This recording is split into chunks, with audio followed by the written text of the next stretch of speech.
Hey everybody, this is Todd Hazelton with MobileBird.com. Today we're checking out the Motorola Click XT with Moto Blur, latest phone from T-Mobile that sports the Moto Blur interface, and it's the second one. This follows the Motorola Click that launched not too long ago. Alright, we'll do a quick unboxing here. Right on the cover here you can see a central, focus around social networking. So you have Google Talk, MySpace, Last.fm, Yahoo, Facebook, and Twitter. And a quick glance of what Moto Blur looks like, but we'll get into that a little bit later. T-Mobile phone. On the back here you can see sort of Moto Blur from Motorola. That's what we just went over, really briefly there, and I'll get into a bit later. It's pulling in your social networks. This runs the Android platform. This is running Android 1.5, not 1.6. That means you miss out on a couple new features like free Google Maps navigation beta. That's available on the Devour on Verizon Wireless, as well as on the Droid on Verizon Wireless. And Motorola hopefully will update this. They've said they will update the Click, so it'd be weird if they didn't update this one as well with newer operating systems to support that. Anyhow, you also have 3G, Wi-Fi, and Bluetooth connectivity. Virtual keyboard with swipe technology. We'll get into that in a bit, but we've seen it before on the Omnia 2, and there's a beta version out right now for other Android devices. Real web browsing.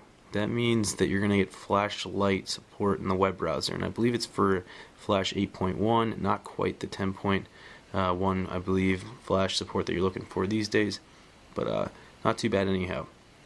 3.1 multi-touch screen, 3.1 inch multi-touch screen rather, 5 megapixel camera with LED flash. That's an improvement over the original Click that just had a 5 megapixel camera with autofocus, but no LED flash. Music and video, email as you'd expect from a smartphone. Let's get started with the unboxing now. Here's the Click XT. We'll get back to this in a little bit. First we'll cover what's inside the box.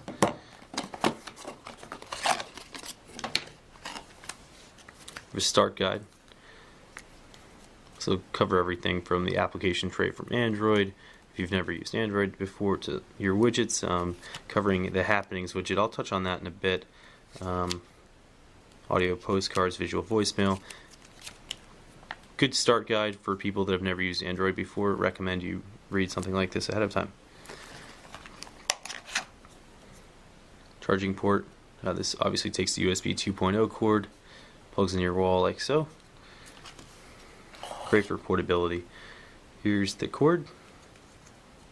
Micro USB, standard these days, USB 2.0. Just to go over that really quick, plugs in just like that. So you can plug it into your wall, and when you need to plug it into your computer, just unplug it, sync it up.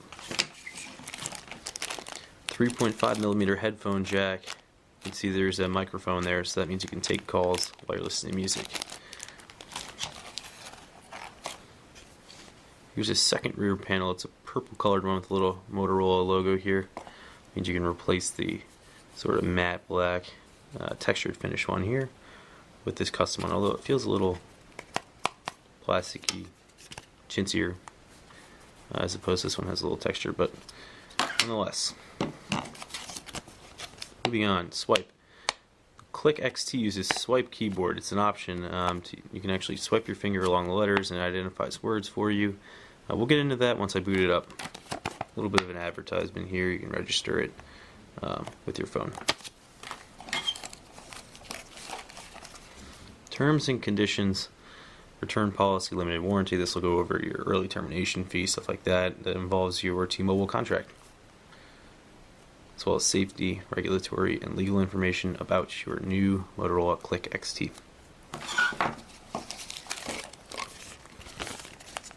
And of course, the T-Mobile cell phone recycling program packaging. Send your old phone back.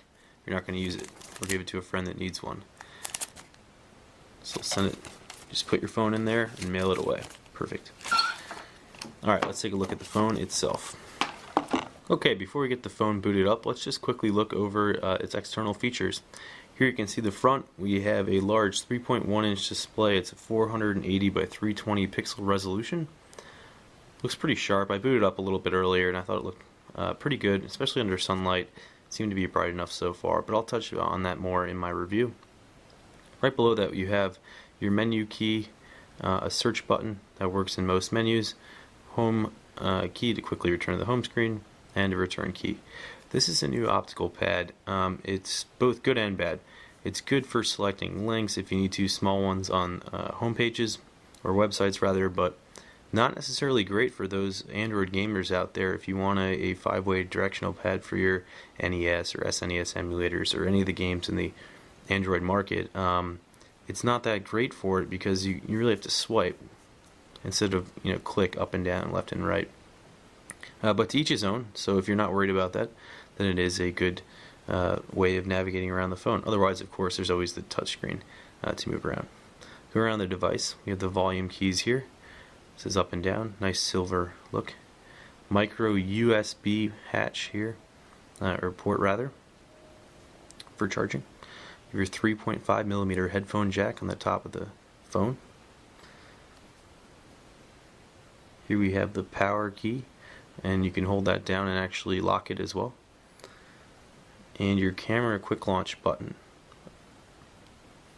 On the bottom of the phone, this is a little button that you're supposed to push to remove the battery cover. I did that before filming here and found that it was actually rather hard to do and required a paper clip, and so I'm not going to do it on camera, but a little frustrating, not as easy as the sliding mechanisms of most phones where you just quickly slide the cover up or down.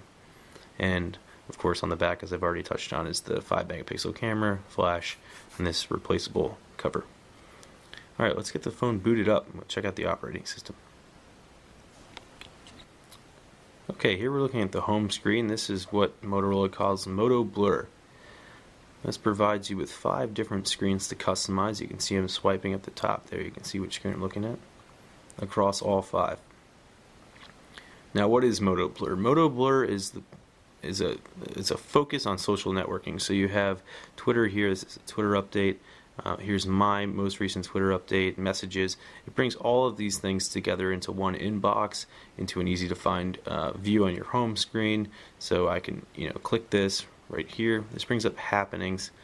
You can quickly swipe through messages, but the best way to do this is to click happenings here, view a long list of updates.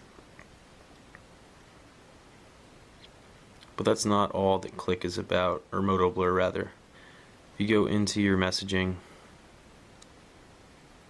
you can see a universal inbox, and this combines everything from Facebook messages to, it was my birthday recently, you can see that, to Twitter messages, Facebook messages, everything.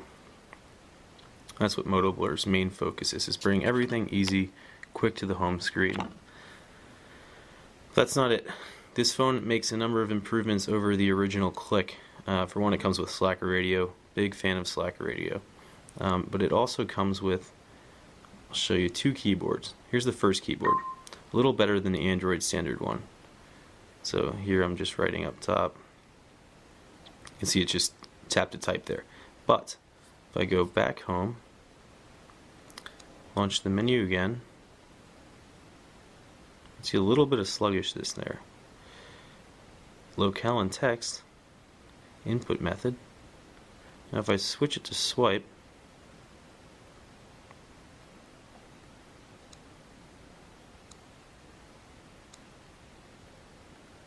I actually type messages like this. Hey, how are you? Very cool way to input text. I've done this before. I'm pretty familiar with swipe, but I highly recommend it. It's a very fun and intuitive way to enter text. If it doesn't recognize a word, you sort of tap it out and add it, and it'll recognize it next time. So very cool. There, that's swipe. There's a couple other things I want to show you before we wrap this up. One, the new music player. See if we can just bring it up here. Okay, this is called the Connected Music Player. Now what this is we have a demo actually on Mobile Burn already, but what this does is it'll bring your music just like Android normally would, but in a new interface. You have albums, artists, songs, whatnot, FM radio, which is great, shoutcast, streaming radio from the internet. You can search music videos directly from YouTube, a very compelling feature to have if you A lot of us just like to watch movies instead while you're riding the train or something, as opposed to listening to music, entertaining. GoTV channels, your own video library, etc. Music maps that shows what people are listening to with Shoutcast Online, TuneWiki charts, and so you can stream music and have the lyrics actually come in while you're playing music. A very cool feature that's free, which is nice, and it also has this song identification feature, which is sort of like Shazam on the iPhone.